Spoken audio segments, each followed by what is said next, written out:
Okay. All right. I'm going to start now, guys. So what you're going to need is your Usnea, and how you're going to be able to tell if you've got the right thing, because there's a couple things that look somewhat like the Usnea. So just to be sure, how you tell is when you pick it, you're going to kind of pull it, and you feel it has like a little bit of an elasticy stretch to it. And then my camera won't pick it up, but you look really close, and the outside of it is like green, and the inside is actually like a white string. Then you know you've got the right yeast with the string. I'll get you guys to shut your audios off too.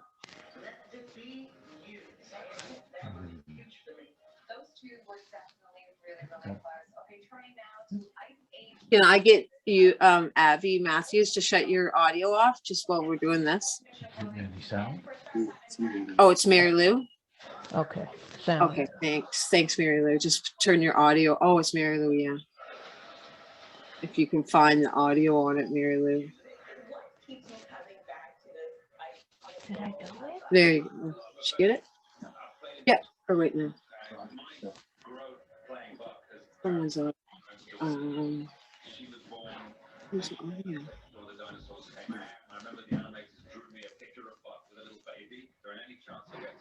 Mary Lou, I think your audio is still on.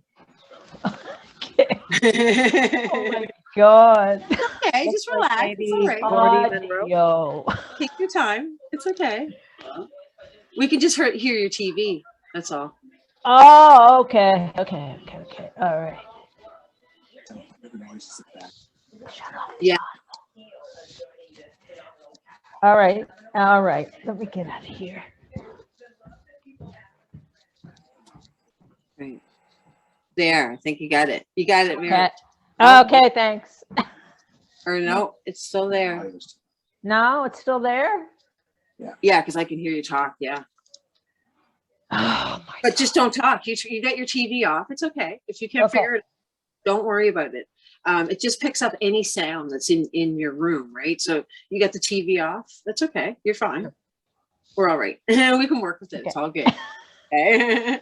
I had to get Gordy to do all this stuff for me. I don't even know how to do any of this. So we're good. Okay. So the Usnea, if you look at it, it's on the outside, it's like a green, and inside it has a white little stringy string, and it kind of pulls like an elastic. That's how you know you've got the right Usnea. So this is one that is mostly used for when you're sick. You'll use this medicine. You could have the odd cup of tea once in a while, but it's not something that you would have every day. And I wouldn't even say, like, I'd say maybe have a cup of tea a month or something. But this is something, it's like a nature's antibiotic. So you wouldn't want to just say, okay, I'm going to take a little bit of antibiotic today, right? Just take antibiotic when you're sick. So this is one of the things that the medicines that are like that for sure. Just take it when you're sick. So you're going to find the right Usnea, and then you're going to take, I like to use mason jars with a nice cover, really nice cap.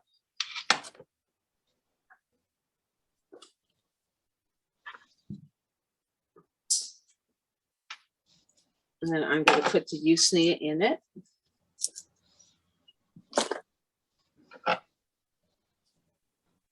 I cut my Usnea up with the scissors. I mean, you don't have to be real particular with it. And just put it in there lightly, like that. You don't want to stuff it right in there. Just keep it nice and light. That looks good right there. Fresh, Shelly, or is that dried? This one is dried, but with alcohol tinctures, you're okay to put a fresh herb in an alcohol tincture because alcohol has water. It's a water base. But I like to do dry herbs for almost everything, just because I don't know. I just find I have a little bit better results, especially if I'm doing a dry herb with oils. It always turns out a wet herb with oil, sometimes it'll spoil. So I just try to dry it out. And the Usnea, you know, dries out in a day or so, just sitting on the counter. It feels dry when you get it, when you pick it off the tree, but it is still alive. Just takes a couple days to dry out. It's really kind of up to yourself. I just kind of been lately sticking to doing the dry herbs with oils or the alcohol, just safer for me. Yeah, so I'm going to put the rest of this in because it's not that much more. So what I'm using for this one, sometimes you use 100 proof alcohol. I like the 90 proof for the Usnea. So when you get your alcohol, it's the blue roof. You see that there? Blue roof with the blue label. That's the 90 proof. On it, people get confused. They're like, oh no, it says it's 40%. Yes, it does. It says 40% alcohol, but it's, 80 proof. This one's 80 proof. So 40%, 80 proof. And then there's one that has the black label. It's the blue roof with the black label. And that will say 40%, but it's 100 proof. That's for different tinctures. You could use that or this one. I just prefer this one. And this one's actually $10 cheaper. Like the blue label is, I think, 35, and then the black label is 45. But you're fine to use it 80 proof for this one. I don't know if you guys can find, someone was telling me they couldn't find this in Ontario. I was surprised because this is a Canadian made alcohol. So I am just going to start pouring it in here. My Usnea, I didn't wash it or anything. I just kind of picked the bark out of it and picked anything out of it. You don't need to wash it. Just kind of bang it dry. Like when it's dry, bang it, and little pieces of the tree and that will fall out.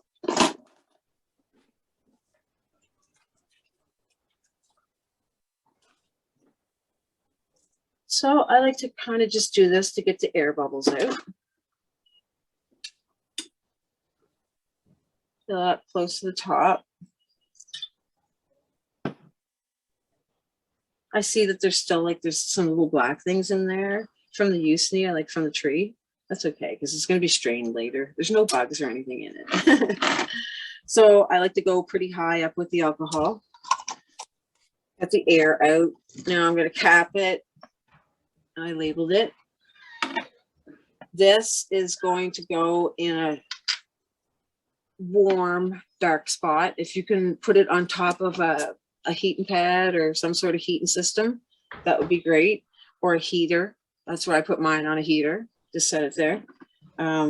Baseboard heater, you can put it either on it or beside it.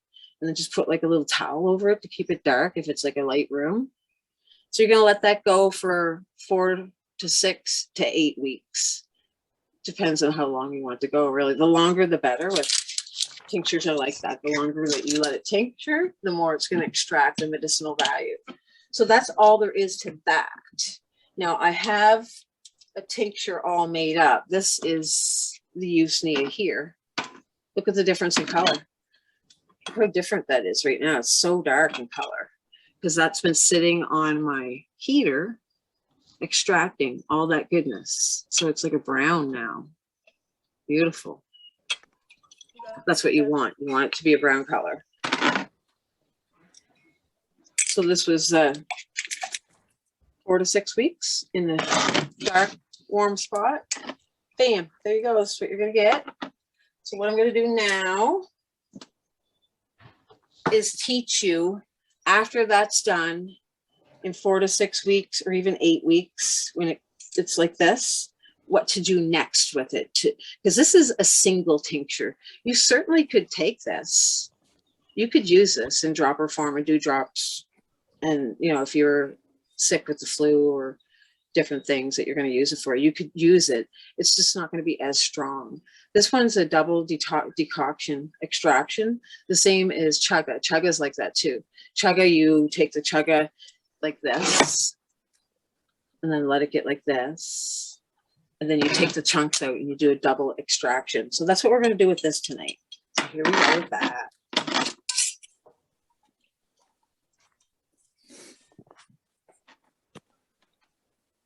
You could use cheesecloth, and then you could not. You could just use like a strainer. totally up to yourself. So I'm going to squeeze it out nice, because this Usnea right here, this is what I'm going to cook off. I'm going to extract more medicinal value out of this Usnea right here. I mean, it's already been quite extracted. You can see how dark this is. That's all medicine from this Usnea, but there's still a bunch left in it. So we're going to do that tonight. I'm going to show you how. I'm going to make sure all of the vodka's out of it.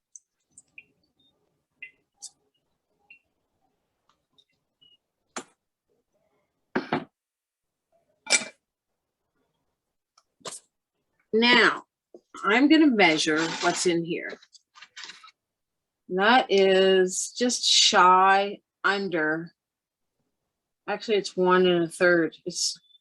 It's exactly 1 1/3 cups that's in here. Now, this is important to know, right? Once you strain it, because what you're going to do with that is, I've never seen anyone do it in a rice cooker, but I just kind of decided to experiment with it. Usually you would use a pot on the stove and cook the Usnea on the stove 3 times. That takes a little bit longer, I find. So I decided to try with a rice cooker to see how this is going to go. And honestly, I didn't even try yet, but I know it's going to work. So we're going to do that tonight. I didn't even try yet, but I know it's going to work. I can just feel it. It's like the Rick Simpson oil, right? It's going to work. I'm always experimenting. Okay, so what I'm going to do, this was 1 1/3 cups of my extracted alcohol from the Usnea. I'm setting this aside. Now, what I'm going to do is get 1 1/3 cups of water and put it in here, and I'll be right back. Hot water.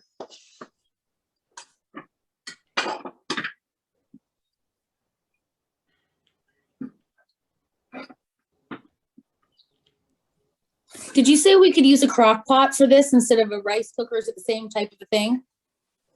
No, you need a rice cooker to do this. Okay.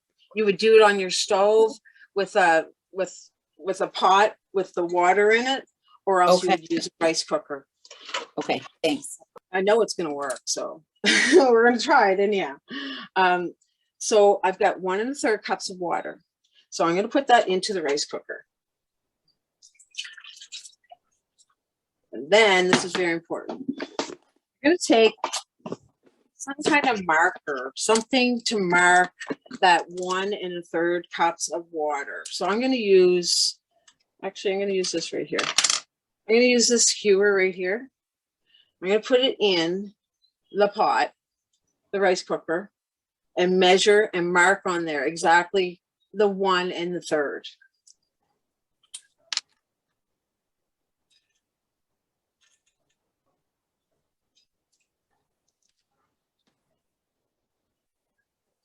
So right there, you see that?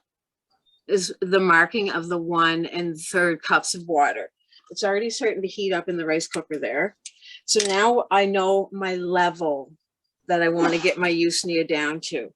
So I'm going to add again 1 1/3 cups of hot water to the 1 1/3. The reason being, I'm going to cook that 1 1/3 off that I'm adding right now and get back to my 1 1/3. And that's what I'm going to use for my tincture. I'll be right back.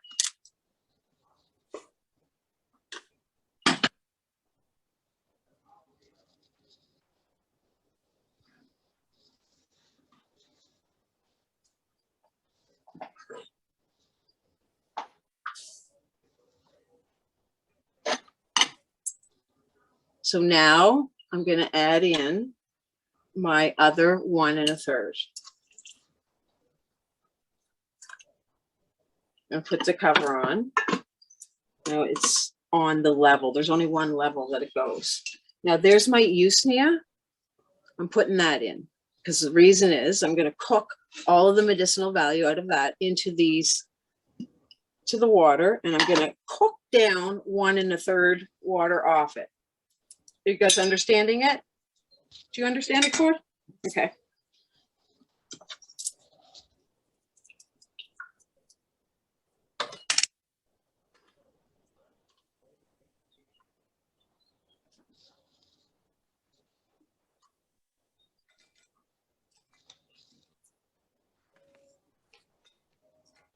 Yeah, that's the reason why I want to do in the rice cooker, is because I figured it's faster than doing it on a hot plate. Because I don't have a stove. I do really live in the woods, guys. I don't have a stove. I have a hot plate. So that's why I thought the rice cooker, that speeds up and gets pretty hot pretty fast. So I'm thinking that's going to be faster than the hot plate, but I'm going to pull out my hot plate just in case it takes too long, because I am experimenting with this, guys. I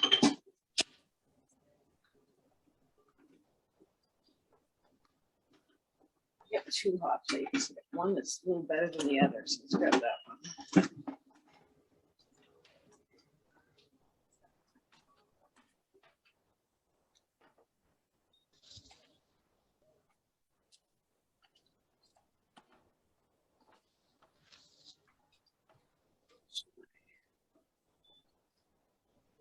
Ooh, up there.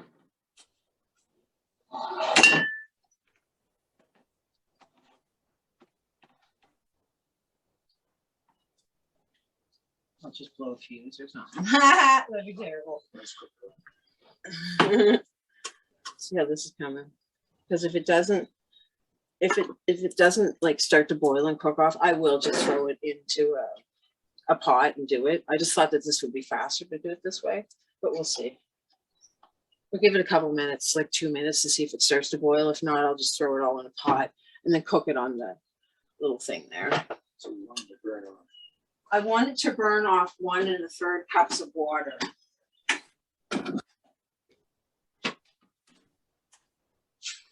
I want to burn off the 1 1/3 cups of water and get down to, remember where I marked it on the skewer, guys? So I want this to go down to where I just have 1 1/3 cups. And then that's the first time. We're going to do that once. And then you do it 3 times. So this is a really time-consuming tincture, the double decoctions, but they're powerful, guys. Like the Chugga one and this one is powerful. You're getting every bit of extraction of the medicinal value out of the Usnea into the tincture. So let's look at it here.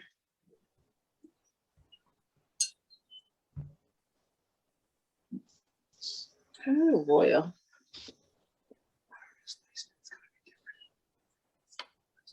Because of this. Yeah, I want to keep this off because this isn't burning off. It's all falling back in. So maybe I will. Already had it. He's right. Because the water just kind of falls back in. And the displacement too, right? Should a different size pot. Maybe I'll just do it in here then. Because that one in the corner is going to be different. That's right. The size of that. That's right. Yes. I see what you guess. Well, now I'm gonna actually stick with this. It's boiling off good now. Look at it. Yeah, I'm gonna stick with that one. Yeah. Just keep the top off. Yeah. I'll turn that off. It's boiling as fast as my crappy little burner would, because it's not a very good burner, right? So I think this is good. Yeah, I'm gonna stir it with the opposite side so I don't wash that off. But yeah, that's cooking pretty good. So what you're gonna do this once. And that 1 1/3 cup that's left, you're going to add another 1 1/3 cup to it and cut it and cook it down to the 1 1/3. And then you're going to do it again. You're going to do that 3 times. I'm just going to do it with you once tonight because I don't want to bore you and be on here that long with this lesson. We'll just do it once and then you'll know that you do that 3 different times. And then what's left over at the end, you'll have 1 1/3 cups of this. This is a decoction which is a strong tea. That's what a decoction means. It just means it's a really strong tea that's being extracted with water. Yes, the Usnea was in alcohol, but now it's in water. So you're making a strong decoction tea. It's pretty good there.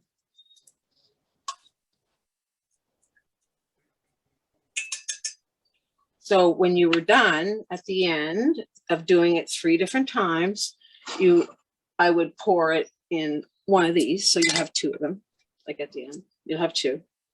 They'll be the same. Just make sure that they're the same. And then what you're going to do is you're going to add them together. And that's your tincture. Like I say, you could use this tincture right here. It'd be about 50% medicinal. But if you take the time to extract it and do it 3 different times, either in your slow cooker or your rice cooker, because this is working. You can see the steam coming off. It's cooking off. Or if you have probably a propane stove, you could cook this off real fast. You know, my burner doesn't make things boil. And it is actually boiling in here, but it wouldn't take as long for you guys with a normal stove, because you could just put it on high, cook it right off at a boiling roll. You don't have to worry about it being too hot. Like, oh, don't make it boil. Doesn't matter. You can do it. You can make it boil. So we're getting close here, though. We'll just see what we got.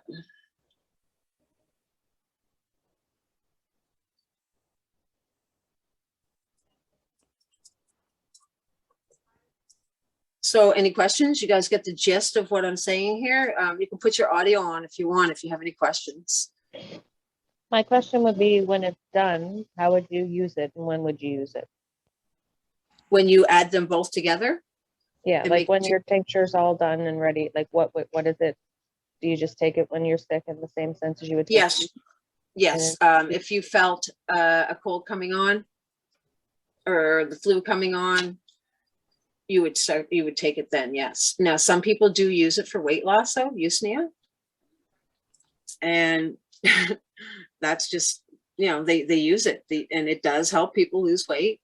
Some people are a little weary because if you do use it too much, it's like an antibiotic. You don't want to use too many antibiotics when you don't have to, right? So people do use it for losing weight, but myself, I don't know if I would do that. I would use it for, if I felt a sickness coming on, then I would take the Usnea. It's a nice one just to have in your cupboard. And then also, you can use it topically too. You can put it on your skin. You can make a tea. If you don't want to do the tincture, you could make a really strong tea, and you could use that topically too. For eczema, you could spray it. It's really good because antibacterial, antifungal. As the tincture, would you take them by the dropful, by the spoonful, by the... Yeah, so the tincture, I would start slow with tinctures because they're very strong. So I would start with 1 dropper a day. Say if you woke up and you felt really sick. Okay, for instance, if you found out you had COVID, you'd be getting this India, right? You'd be getting the droppers out. You do start with 1 dropper a day and then work it up slow to get maybe 3 days and get 3 droppers a day, and then continue with the 3 droppers a day until the COVID was gone, or until the infection, the lung infection, or it does so much. Works in the bladder, the kidneys, lungs, like so many things, right? Even the heart. So yeah, you take it like that. Another way you could use it too, I'm going to make an oil with it. I'm going to take the Usnea and I'm going to chop it really, really, really fine. I might even powder it, actually dehydrate it and powder it up. And then I'm going to put it into my infusion machine with grapeseed oil. I'm going to make an oil with it and then strain it. And I'm going to use that for like ear infections. If you have an ear infection, you just do a couple droppers of the oil in the ear. It's also good for, I'll make some salves for eczema. For topical, I'll use it. It's a great rub for your chest. If you had a chest infection or if you're congested in the chest, you could rub the oil. So it doesn't have to be a tincture, guys. There's a whole bunch of things you can make with this. Now, if you do your oil, Usnea oil, just make sure it's dry, right? And then I can tell you right now how to do that too. So you would take your Usnea Just pretend this bottle is empty. You would take your Usnea, you would cut it up, you would put it in the bottle, it would be dry, just like we did with this. Then you're going to take some grapeseed oil and fill it up, just like we did with this with the vodka, but you're going to use grapeseed oil. And then you're going to put a little skewer to get the air out, cap it, label it when you made it, what it is. Again, this one, even in oil form, is the same. It likes the dark and it loves the heat. So put it in a dark, warm spot by a wood stove with a little blanket over it or something like that. That'd be great, or a heater. And then you can use that just topically to rub on your skin. You would strain it after 4 to 6 weeks, the same thing. You would strain it. And then that would be a beautiful oil to work with for really good for ears, drops in your ears. This is a good one for vaginal warts and chlamydia and venereal disease, a whole bunch of viruses like that. This is very good for that, guys. In topical form for putting on the affected area, or tincture form for just getting rid of the bacteria, the fungus, and everything that goes with it. So you could do a little more investigating on that. It's pretty powerful for even yeast infections, any type of bacterial infection. This is a good one. We call it the lungs of the forest too, because it works great for the lungs. So this looks good here. I'm going to measure it. I think I'm close. Jessica, what was that bottle that you showed? That was her dandelion rosehip eczema cream. When she Oh. mentioned eczema, I was like, oh, look, I have one of those. Oh, okay. I didn't even see. And I've got your ginger. Yes, you have a lot of my stuff. Yeah. Make Yeah. them or you buy them? I bought those ones from Shelly, but she is Okay, teaching me. yeah. I have done the last class where I made the pain one, the pain salve. Yes, you made some pain salves. And then Terry took the tincture class. Terry Olson's on here. She made a bunch of tinctures. You guys are all off to being little medicine makers. I love it. It's great. So great. And the eczema cream, it works well? Yeah, my husband and my stepson both use it, and they both seem to like it. My grandson has a horrible case. That one that you're making, Shelley, and you said it's good for eczema. The oil, was it, or? Yeah, of the Usnea. I have a really nice eczema salve that I can make you out, Mary Lou, that it's really wonderful, made with plantain leaf. Okay. That's what I would recommend, especially for a child. It's for a child, yeah. Yeah, I would recommend that. I sold out of my plantain, so I actually have some on order right now. It should be in any day, and then I'm going to make up some eczema salves, and I'll let you know when it's done, because it's wonderful with that plantain, what it does for eczema and psoriasis. And Okay. I can't wait to the spring so I can take you guys right outside and show you all these things, right? Yeah. Say, okay, this is this, and this is what you do with it, right? And you have so many medicines right in your yard, guys. You do. My invite still stands. Shelly, you can come out and we can go for a little trek in the woods and find everything we need. I would love that. Definitely love that. Yeah. Excellent. Yeah, for sure. So I just measured that, and that looks good. That's down. It took a while, but it's down to where I want it to be. Now, what I would do is add another 1.25 cups, cook it down again. When it got down to that skewer mark, I'd add another 1.25 cups.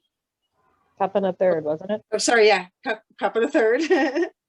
You might have more though, because if you're going to do a full mason jar, mine had a little bit gone because I used it for something else. So yeah, I'm going to do that 3 times, and then I'm going to strain it, because there was some, even though I strained it before, I'm going to really strain it a little bit better. I strained it with just like a raw strainer, but before to put in my tincture, I'm going to strain it with a cheesecloth, right? Just to make sure it's nice and clean and there's no sand or anything in there, right? So, because there was. there is of things I can see in there. Hey, What's Shelley. that? Can pregnant women use this or breastfeeding, or do you know any contraindications? I would not do it. I would not use it if you were breastfeeding or pregnant. No. Just because of the antifungal and antibacterial properties? It's an antibiotic. It works just like an antibiotic. So it's iffy. Some people do take antibiotics when they breastfeed and when they're pregnant, but a lot of people would just kind of steer away from it if they could, right? And just wait until that time's over, right? And if you're going to breastfeed, I don't know. I don't think I would chance it. You know, it's something you could do a little research yourself and just see what you think. There's some things that you can do when you're breastfeeding, but this one's pretty strong. I would think I'd have to do some cross-referencing with that, but I would think probably not, because this one, if you take too much of it, it can cause problems with your liver. Okay. Right? If you were to drink tea every day, then you would have liver problems, because it's really strong. It's not something that you'd want to bust up and put in capsules and take as capsules every day. So yeah, I mean, there's so many hundreds of different tinctures, but this one's a real strong one. So I would stay away from it. Yeah, for sure. Okay, Yeah. awesome. I work with a lot, and I'm pregnant too, so I just wanted to know the strength. Yeah, I would stay away from it. There's other things that you could take though, and just do a little research, see what you think. But I would probably say no. Awesome. Thanks, Shelley. No problem. So I'm not gonna strain this and use this, because I'm gonna do it 3 more times so I can make this tincture up. You guys are good with that? You understand everything?